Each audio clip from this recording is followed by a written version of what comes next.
नरेंद्र मोदी के द्वारा, बीजेपी के द्वारा, अमित शाह के द्वारा पश्चिम बंगाल में भी घोषणा पत्र जारी कर दिया है। और बीजेपी कहीं भी घोषणा पत्र जारी करती है तो उसे घोषणा पत्र नहीं बोलती है, संकल्प पत्र बोलती है। खैर, वहाँ के SIR का मुद्दा है कि हम जैसे ही यहाँ पर आएंगे सारे के सारे घुसपैठियों को चिन्हित करके बाहर निकाल देंगे। ये उनका सबसे ज़बरदस्त ऐलान था।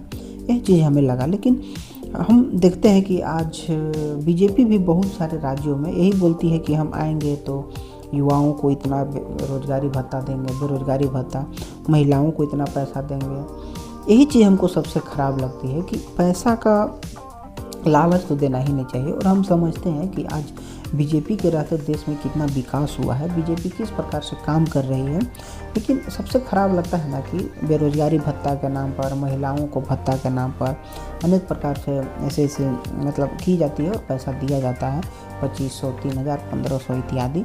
तो हमें यही सब ठीक नहीं लगता कि आप उस पैसे से कुछ ऐसा चीज़ बना दीजिए कि जो भविष्य में हमेशा के लिए काम दे दे। और आप तो खैर हमसे बेहतर समझते हैं, सरकार में बहुत सारे ऐसे इंटेलिजेंट लोग, बहुत सारे IAS IPS, बहुत सारे ऐसे अनुभवी लोग जो राजनीति से जुड़े हुए होते हैं। उन लोगों का सारा मंथन होता है कि ये कैसे होगा, वो कैसे होगा।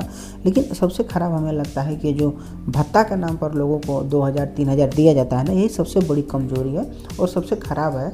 हमें तो लगता है कि बीजेपी को इस पाले में पड़ना ही नहीं चाहिए। बाकी जितने भी पार्टियाँ हैं सब किसी न किसी तरीके से लालच देते हैं कि हम ये देंगे, वो देंगे।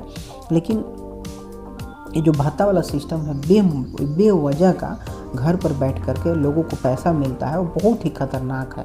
क्योंकि उसके बदले में आप कुछ ऐसे प्रोत्साहन राशि, कुछ जैसे झारखंड में चलता है कि किसी को मुर्गी दे दिए, किसी को सुअर दे दिए, किसी को बोल हद तक कुछ ठीक है कि उसे पालन पोषण करने के लिए उसका समय पार होगा, उसमें सेवा करेगा, तो ये सब चीज़ें ठीक है।